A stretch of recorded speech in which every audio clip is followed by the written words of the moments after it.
అవును. మీ పేరు? నా పేరు షేక్ అమీనా. మే మేడం గారు చెప్పండి. అమీరా గారు చెప్పండి.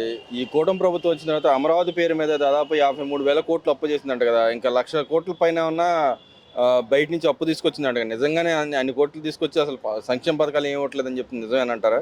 అసలు అన్ని ఆ కోట్లు అప్పు చేయనాను, జనాల మీద అప్పు వేయననే కదండి కొంచెం లేట్ అవుతున్నాయి పథకాలు.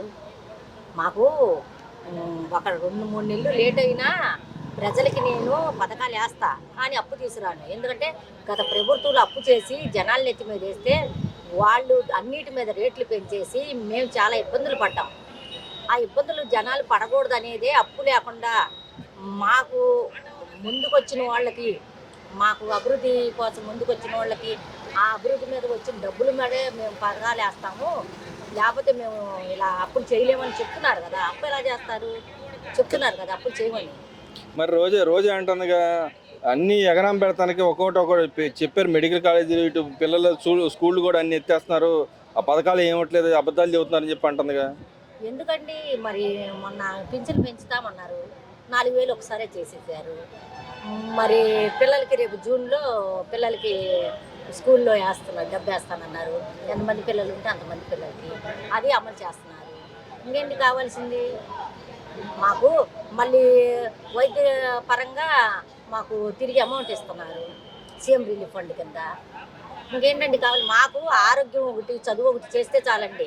ఈ పథకాలు ఇవ్వకపోయినా మాకు పర్వాలేదు జనానికి. అంటే అంటున్నారుగా జగన్మోహన్ రెడ్డి కూడా అంటున్నాడుగా ఉచిత బస్సు ఇస్తే ఎక్కడి నుంచైనా వచ్చి చూస్తానికి వచ్చేవాళ్ళు, అమరావతి కూడా చూస్తానికి వచ్చేవాళ్ళు, అది ఇవ్వలేదని చెప్పి వ్యంగ్యంగా మాట్లాడుతున్నాడు కదా.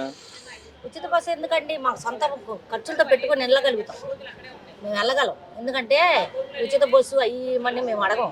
ఎందుకు అడగమంటే అతను మాకు పిల్లలకి ఆరోగ్యం పరంగా, ఎందుకంటే ఈరోజు అతను వచ్చినప్పుడు కరోనా ఒకటి తెచ్చుకొచ్చాడండి. కరోనా వ్యాధిని ఒకటి తీసుకొచ్చాడు. ఆ వ్యాధి మూలన ఆ రోజేమో ఇంజక్షన్ చేసుకోకపోతే చనిపోతారన్నారు. ఈరోజు చేసుకున్నాక చనిపోతున్నారండి. ఆరోగ్యం ప్రతి మనిషికి కూడా, చిన్నపిల్లల కాడి నుంచి పెద్ద వయసు వాళ్ళు అనారోగ్యం పాలైపోయారు. ఆరోగ్యం ముందు మాకు ఆరోగ్యం చూసి మాకు పిల్లలకి చదువుకిస్తే చాలండి. జనాలు కోరుకునేది కూడా అదే. కానీ మహిళలు మోసం చేస్తున్నాడు చంద్రబాబు నాయుడు. ఆయన చెప్పిన పథకాలు ఏమి ఇవ్వట్లేదని చెప్తున్నాడుగా. ఏమి ఇచ్చారండి? వాళ్ళు ఏమి ఇచ్చారు? పిల్లలకు ఒక అమ్మఒడి వేస్తానన్నారు, వేసారా? ఎవరికైనా వచ్చినాయా? ఆయన 5 ఏళ్ళు ఇచ్చాడంటగా. ఈ గవర్నమెంట్ వచ్చి 2 సంవత్సరాలు అయిపోయింది, ఇవ్వలేదంటగా. ఏదో వాళ్ళ తెలిసిన వాళ్ళకి ఒక 10 మందికి ఇచ్చేసి 200 మందికి ఇచ్చానంటే సరిపోయిందా? లేదు కదా. ఈరోజు మరి పింఛన్ పెంచుతానని వీళ్ళని చూడలేదు కదా, అందరికి ఇస్తున్నారు కదా. ఒక రోజు ముందు సెలవు వచ్చిందంటే ముందు రోజు ఇచ్చేయమని వాళ్ళు చెప్తున్నారు. 1వ తారీఖు ఆదివారం వస్తే వాళ్ళు కూడా ఫెసిలిటీ ఇచ్చారండి. ఎలా ఇచ్చారు? ఆదివారం అయినా జగన్ గారి ప్రభుత్వంలో ఆదివారం అయినా ఇవ్వమన్నారు. వాళ్ళు ఇసుక్కునేవాళ్ళు. ఆదివారం కూడా మాకు సెలవు లేకపోవడం ఏంటని. కానీ ఈరోజు మీరు సెలవు తీసుకోండి, అదేదో ముందు రోజు ఇచ్చేసుకోండి, 31వ తారీఖు ఇచ్చుకోండి అని చెప్తున్నారు. ఎందుకంటే జనానికి ఇబ్బంది పడే పనులు ఏమి చేయట్లేదండి. జనం ఇబ్బంది పడట్లా. అది మరి ఇప్పుడు శక్తి యాప్ అని చెప్పి కొత్తగా ఈ గవర్నమెంట్ తీసుకొచ్చింది అమ్మా. గతంలో వాళ్ళు ఏదో మహిళా యాప్ ఒకటి తీసుకొచ్చారు. ఇప్పుడు శక్తి యాప్ అని ఈ గవర్నమెంట్ తీసుకొచ్చింది. దానివల్ల మహిళలకు ఏమైనా ఉపయోగం అంటావా? ఎందుకు ఉపయోగం ఉండదండి? చంద్రబాబు నాయుడు గారు వస్తేనే ప్రజలకి, మహిళలకి ఉపయోగం. ఎందుకంటే గత ప్రభుత్వంలో ఆడది బయట నడవాలంటే భయపడేవాళ్ళు. ఈరోజు భయపడే పరిస్థితి లేదు. ఎందుకంటే లా అండ్ ఆర్డర్ కూడా బాగా పనిచేస్తుందండి. ఒక గంజాయి బ్యాచ్ కనపడి ఏదన్నా ఆడపిల్లని తీసుకొచ్చిన ఆడమనిషిని ఒక మాట అన్నా, మేము ఒక కంప్లైంట్ ఇవ్వగానే బాగా స్పందిస్తున్నారు. బాగా స్పందించి వాళ్ళ మీద తగిన చర్య తీసుకుంటున్నారు.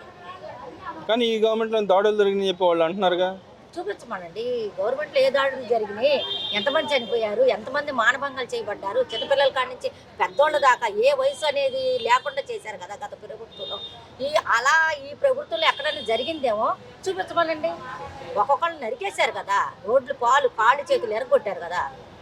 గత ప్రభుత్వంలో జరిగిందేంటి? ముద్దగా భయపడి భయభ్రాంతులు గురి చేసి అసలు ఏం మాట్లాడితే ఏం చేస్తారన్న భయంతో కూడా బతికారు కదా జనాలు. అంటే మహిళల మీద అభ్యంతరకరమైన పోస్టులు పెడితే వాళ్ళని అరెస్ట్ చేస్తున్నారు. కానీ అన్యాయం అక్రమం అని చెప్పి అంటున్నారు. నిజమేనా? మహిళల మీద ఎవరో చేసిన వ్యాఖ్యలు చేసినా తప్పు అని చెప్పి చంద్రబాబు నాయుడు గారు అంటున్నారు. వాళ్ళని తప్పు కాదు, ఆ కేసులు అక్రమం అని చెప్పి అంటున్నారు. ఎలాగ చేస్తారండి? అది నిరూపించాలి కదా. వాళ్ళు మాట్లాడితేనే కదా కేసులు పెట్టేది, అక్రమ కేసులు పెట్టేది. వాళ్ళు మాట్లాడకుండా ఎందుకు పెడతారండి? అంటే ఇదివరకు వాళ్ళు పెట్టారు కాబట్టి ఆలోచన, ఆ మైండ్ సెట్ వాళ్ళకి ఉంటుందండి. ఇంకా ఎందుకంటే గతంలో వాళ్ళు చేసింది అదే.